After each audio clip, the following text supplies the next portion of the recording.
Fait incroyable numéro 1. Au ciel, il n'y a absolument aucune trace de mer. Révélation 21, verset, on dit cela. Maintenant j'ai vu un nouveau ciel et une nouvelle terre pour le premier ciel et la première terre qui... Cela a entraîné également un décès. Il n'y avait pas. Plus de mer. Je me demande maintenant. Est-ce que ça fait? Ton cœur chante. Je veux dire, soyons honnêtes, tout le monde aime la vue sur l'océan. La vieille chanson dit « Oh, j'aime l'être ». Près de la mer. Alors pourquoi est-il dit qu'il n'y aura pas de mer au ciel? Eh bien, c'est très intéressant. Lorsque vous parlez les Écritures, vous pouvez remarquer qu'il y a une comparaison similaire. La mer. Et jugement? Allez côte à côte, faites. Tu te souviens au jour de Noé? Parce que le peuple était si méchant. Dieu. Jugez le monde. En envoyant une énorme inondation, et maintenant à cause de cela, la plupart de nos... La terre est couverte de la mer. Alors tu te rappelles de Moïse? Te souviens-tu comment Moïse a guidé? Des gens sortis d'Égypte. Puis les Égyptiens. A commencé à poursuivre les Israélites. Et Moïse? Séparer le rouge. Mais les Israélites, ils... Passer en toute sécurité. Mais à la suite des Égyptiens, soudainement la mer vint. Plus est lavé. Ils éloignent tous le jugement de Dieu. Et alors tu te souviens de Jonas? Yona. On lui dit d'aller prêcher le repentant au peuple de Ninive. Mais Jonas... Portant ses propres idées, il fuit en montant sur un bateau en direction de Tarshish. Et puis le Seigneur envoya une vaste tempête. Pour attirer son attention et ce qui se passe, Jonas fut finalement jeté dans la mer. Et un grand poisson est arrivé. Il a tout avalé. Vous le voyez tout au long de la Bible. Mer et jugement vont côte à côte. Mais c'est à ce moment-là que ça arrive. Très. Intéressant, tu te souviens? Quand les disciples ont abandonné Jésus. Et je suis allé en bateau une nuit, et il y a eu un terrible. Tempête sur le... Mer et les disciples avaient peur. Ils avaient peur et ils regardaient. Ah. Océan et il y avait ce qu'il. La voix est une apparition marchant vers eux. Mais ce n'était pas un fantôme, c'était le Seigneur Jésus-Christ maintenant. Pourquoi est-ce que ça? Importance essentielle parce que... Si. La mer représente le jugement. Voici le Seigneur Jésus. Christ au-dessus du jugement. Il est en haut. Être jugé. Pourquoi? Parce qu'il est le seul à marcher sur la planète. Qui était la terre? Totalement juste. Alors quand il dit, dans la révélation qu'il n'y aura pas de mer, que cela veut dire? Est au paradis. Il n'y aura pas de jugement. Parce que si vous avez mis le vôtre... Confiance en celui qui est juste. Le Seigneur Dieu nous fait comme lui. Il nous rend parfaits. Et quand nous arriverons au ciel, il n'y aura pas de pécheurs. Il n'y aura pas. Désir de péché et il n'y aura pas. Doit être jugé. Il n'y a pas de condamnation pour ceux qui sont dans le Christ Jésus nos deux dans le ciel. Nous pourrons regarder le visage du Seigneur Dieu pour toute l'éternité. Révélation chapitre 22 verset 4 dit cela. Ils sont le chrétien, verront son visage, et son nom sera sur leur front. Un des versets les plus précieux de la Bible dit cela. J'ai désiré de l'Éternel une chose, que je chercherai, pour que je demeure dans la maison de l'Éternel tous les jours de ma vie, pour voir la beauté de l'Éternel et pour demander dans son temple. Tu souris? Eh bien, tu devrais l'être, parce que quand nous arriverons au ciel, l'attente sera terminée. Enfin, nous verrons le visage de notre Dieu. Tu sais, quand j'étais à l'université, il y avait des semaines et des semaines, des mois même, quand je ne voyais pas ma famille. Mais mon père allait conduire dans les salles de l'université pour prendre le petit déjeuner avec moi. Et je m'en souviens encore maintenant quand je voyais son visage au parking. Il y avait quelque chose de si gentil dans ses yeux, quelque chose de si mignon dans son visage que je savais que cet homme m'aimait. Eh bien, je pense que quand nous arriverons au paradis, imaginez ça, mais fois 1 million, fois 1 milliard. C'est comme ça que ça ressemblera quand nous verrons le visage de notre Père et nous le regardons droit dans les yeux et nous disons merci. Merci de m'aimer et de m'avoir sauvé. Mais certains d'entre vous, quand je dis le mot Père, peut-être qu'un tremblement vous descend dans la colonne vertébrale. Tu n'as aucun bel souvenir de ton Père parce qu'il t'a maltraité. Mais pour vous, quand vous arriverez au ciel, ce sera encore plus précieux parce que vous pourrez vivre un Père pour la première fois, un Père céleste, et pour toute l'éternité, vous crierez. Abba. Papa, papa, je t'aime. Et cela nous mène vraiment bien à Nogol 3, écouter ce que dit la Révélation 21, verset 4. Et Dieu essuiera toutes les larmes de leurs yeux. Il n'y aura plus de mort, ni chagrin, ni pleurs. Il n'y aura plus de douleur, car les anciennes choses sont passées. Alors allez maintenant, parle-moi. Certains d'entre vous ont passé une année très difficile. La moisson sur votre chemin cette année n'a été que chagrin et douleur. Mais oubliez cela. Certains d'entre vous voient cela maintenant. toute ta vie. Gravé de douleur, tu portes la tristesse depuis longtemps, mais sache que tu aies été abandonné, affligé par la maladie, trompé ou maltraité, tu as lutté toute ta vie. Au ciel, si tu crois en Jésus-Christ, Dieu essuiera toutes les larmes. Il n'y aura pas de larmes au ciel, seulement des larmes de joie en reconnaissance à celui qui a tant pris soin de nous en envoyant son Fils unique mourir pour nous. Au ciel, il n'y aura pas de mariage. Écoutez Matthieu chapitre 22, verset 30. Car, dans la résurrection, ils ne se marient ni ne sont donnés en mariage, mais sont comme des anges de Dieu dans les cieux. Certains d'entre vous aiment vraiment votre conjoint et cela vous dérange de penser que vous ne serez pas mariés pour l'éternité. Pour toute l'éternité, je perdrai cette intimité. Certains d'entre vous ont peut-être perdu un être cher, votre mari ou votre femme, et vous voulez être proche d'eux à nouveau. Au ciel, nous retrouverons tous les proches qui ont confiance en Jésus-Christ. Il y aura une communion parfaite, sans dispute ni discussion embarrassante. Vous vous entendrez mieux avec eux que sur terre. Mais pourquoi il n'y a-t-il pas de mariage au ciel ? Eh bien les gars, nous devons nous rappeler que ce mariage n'est qu'un reflet sombre de la grande image, le grand mariage du Christ et de l'Église, la mariée du Christ, le Christ.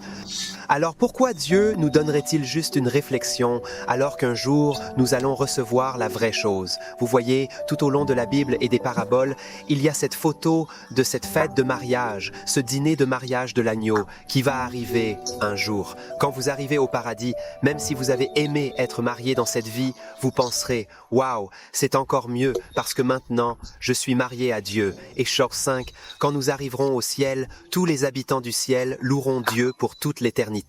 Après ces choses, j'ai regardé et voyais une grande multitude que personne ne pouvait compter de toutes les nations, tribus, peuples et langues, debout devant le trône et devant l'agneau, vêtus de robes blanches, avec des branches de palmier dans leurs mains, et criant à haute voix, « Le salut appartient à notre Dieu, qui est assis sur le trône, et à l'agneau. » Que vous fait-il quand vous entendez quelqu'un faire traîner le nom de Dieu dans la terre ? Que vous faites quand vous entendez quelqu'un dire « OMG, blasphémer le nom du Dieu créateur » ? Qu'est-ce que cela vous fait lorsque vous passez devant une église et que vous voyez qu'elle est vide? Que vous faites quand vous passez devant des églises qui sont tombées en morceaux parce que personne n'y est pas allé depuis des années et des années? Que vous fait-il quand vous regardez les foules comme Jésus l'a fait et les voyez comme des brebis sans berger? Eh bien, quand vous arriverez au ciel, tous ces désirs qui ne sont pas à l'homme naturel, ils se réaliseront tous dans le ciel. Car dans le ciel, il y aura 1 million de milliards, un nombre que personne ne peut compter, de personnes louant le Seigneur. Jésus-Christ. Des Africains regardent probablement cette chaîne maintenant. Nous louerons Jésus ensemble. Ils seront des Indiens. Il y aura des Américains, des Sud-Américains, des Européens, des gens qui vivent dans les igloos à travers le monde. Tout le monde, de chaque nation, de chaque chronologie, de chaque génération. Il y aura des gens qui adorent Jésus-Christ pour toute l'éternité. Cela me semble vraiment la meilleure chose au monde. Certains d'entre vous ont voyagé à travers le monde, vu de magnifiques montagnes et des espèces sauvages glorieuses, des plages caribéennes et des ciels ensoleillés. Vous avez vu toutes sortes de choses incroyables. Mais quand vous arrivez au paradis, vous voyez des gens de chaque tribu, chaque langue et nation, des millions et des milliards de personnes que vous ne pouvez pas imaginer, louant Jésus-Christ.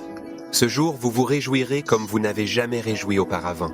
Maintenant, je ne ferai jamais semblant d'être le gars le plus intelligent, mais je sais une chose. Je serais complètement stupide et complètement naïf de croire que chaque personne qui regarde cette vidéo va là où nous avons parlé, va au paradis.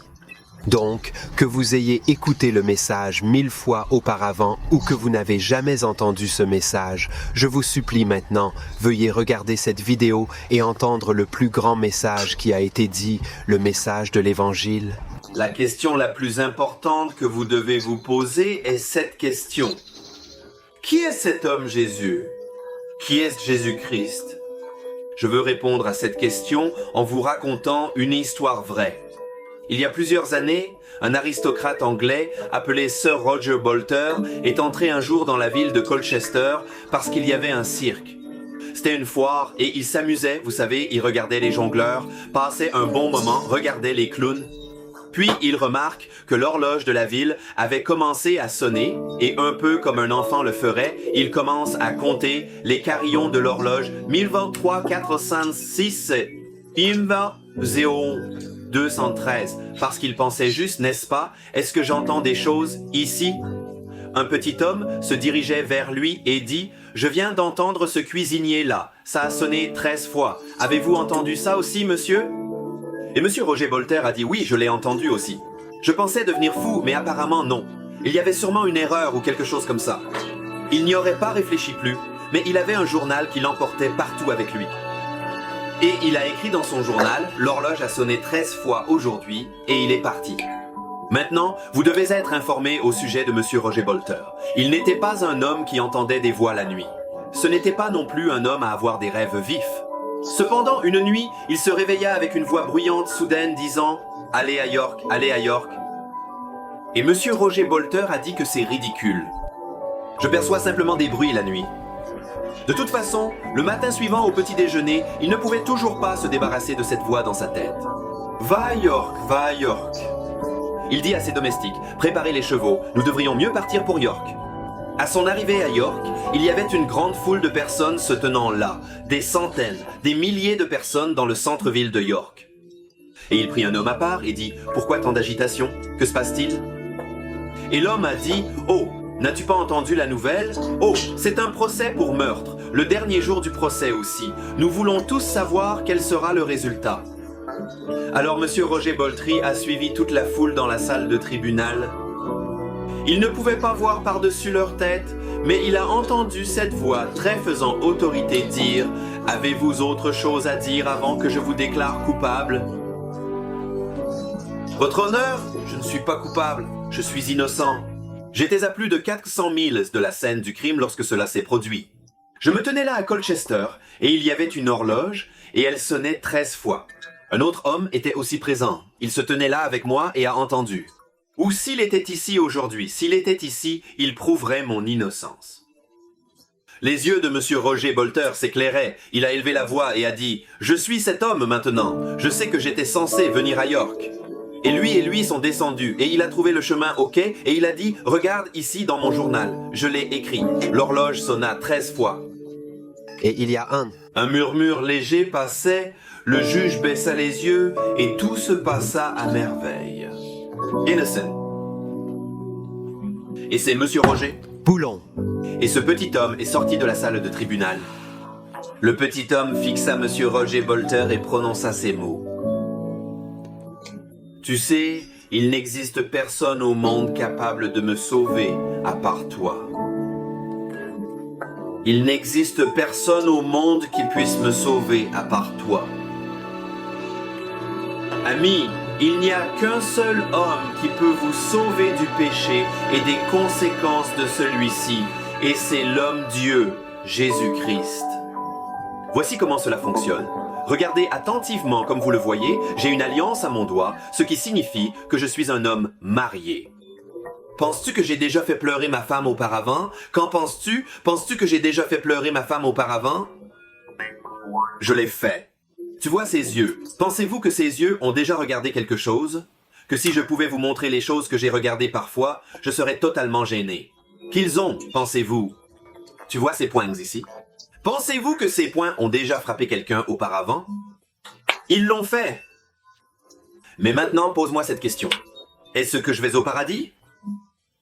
Je ne le suis pas parce que j'ai fait quelque chose de bon. Comme vous pouvez le voir, je ne suis pas une gentille personne. J'ai fait de mauvaises choses. Mais je vais au paradis parce qu'il y a deux types de personnes qui arrivent au paradis, des gens parfaits et des gens pardonnés. Maintenant, y a-t-il quelqu'un qui regarde ça en ce moment qui est parfait? Nous ne le sommes pas, n'est-ce pas? Mais chacun de nous peut être pardonné parce qu'il y a 2000 ans, ce Dieu, homme, Jésus-Christ, il est entré dans le monde et il a pris la forme d'un homme, Jésus de Nazareth. Et cet homme, il a enseigné des choses incroyables. Il a guéri les malades, il a nourri les pauvres, il a fait des choses merveilleuses. Mais tu sais comment ce monde le menace? Ils l'ont battu. Ils lui crachèrent, ils lui cassèrent une couronne d'épines sur la tête, ils lui arrachèrent la barbe, puis ils lui mettèrent des clous dans ses mains et ses pieds, et il fut crucifié entre deux voleurs, l'innocent mourant parmi les méchants. Mais les souffrances physiques, ce n'était pas le pire. Les souffrances physiques que nous voyons sur les peintures et dans les films, ce n'était pas le pire. Le pire point était la souffrance spirituelle, et il est dit dans la Bible, entre la 6e et la 9e heure, que l'obscurité tomba sur la terre, et entre ces 3 heures, Jésus a crié avec une voix forte. « Mon Dieu, pourquoi m'as-tu abandonné ?» Et pendant ces 3 longues heures, le Père Céleste déversa toute sa colère sur l'innocent Jésus pour toutes tes mauvaises actions, tes regards de convoitise, ta colère, tes mensonges et toutes les mauvaises choses de ta vie. Il a été posé sur Jésus-Christ. Et le Christ fut écrasé sur cette croix pour que vous puissiez être pardonnés et que vos péchés soient lavés plus blancs que la neige et qu'aux yeux de Dieu, vous soyez purs si vous l'invoquez. Et puis ils ont pris le Seigneur Jésus, la chose la plus parfaite qui ait jamais entré dans ce monde. Ils retirèrent ce corps inerte de la croix et le placèrent dans un tombeau. Et un jour passa dans un grand silence. 2 jours passèrent de silence, mais le 3e jour, Jésus-Christ sortit de ces deux, de la tombe. Il a été triomphant sur la mort. C'est pourquoi Jésus-Christ est l'unique homme sous le ciel par lequel nous pouvons être sauvés. C'est pourquoi Jésus est le seul nom par lequel nous pouvons obtenir le salut. Parce que Jésus-Christ soit la tombe, il a vaincu la mort. Et laissez-moi vous dire quelque chose. Il y a une statistique choquante à laquelle je parie que vous n'avez jamais pensé auparavant. 10 personnes sur 10 meurent. Je vais mourir un jour, tu vas mourir un jour, mais Jésus-Christ a battu la tombe. Et si vous mettez votre confiance en Jésus-Christ, il promet de vous donner la vie éternelle et de vous donner une espérance au-delà de la tombe. Tout comme il serait très stupide de sauter d'un avion sans parachute, c'est très stupide pour nous de quitter la planète Terre sans mettre notre confiance en Jésus-Christ et de demander à Jésus-Christ d'être notre Seigneur et notre Sauveur. Alors qu'est-ce que je vais te demander de faire ensuite? Tu le feras?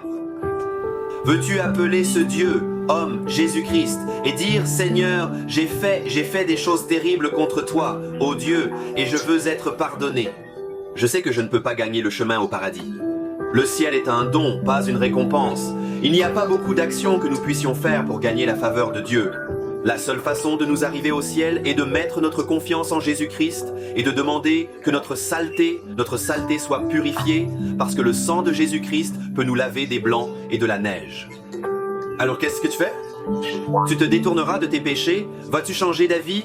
Laisserez-vous l'ivresse, les mensonges, la convoi, la pornographie, toutes les mauvaises choses? Tu laisseras tout derrière vous et dites non. Aujourd'hui, je vais suivre Jésus-Christ. Je vais lui donner ma vie. Je vais me repentir, me détourner de tout cela et lui donner tout parce que lui... Est-ce totalement. Ça vaut la peine? Cette semaine, j'ai fait une playlist des 7 vidéos que j'aimerais que chaque chrétien sur la planète Terre puisse regarder. Si vous souhaitez les regarder, cliquez ici maintenant. Si vous n'êtes pas encore abonné, veuillez le faire ici. Une dernière chose que j'aimerais vraiment savoir, d'où regardez-vous cette vidéo en ce moment? Ça m'a fait en quelque sorte faire passer l'esprit, pensant à chaque tribu, à chaque langue, à chaque nation. Je me demande combien de croyants regardent cette vidéo en ce moment. Et un jour, je te verrai au paradis et tu me verras.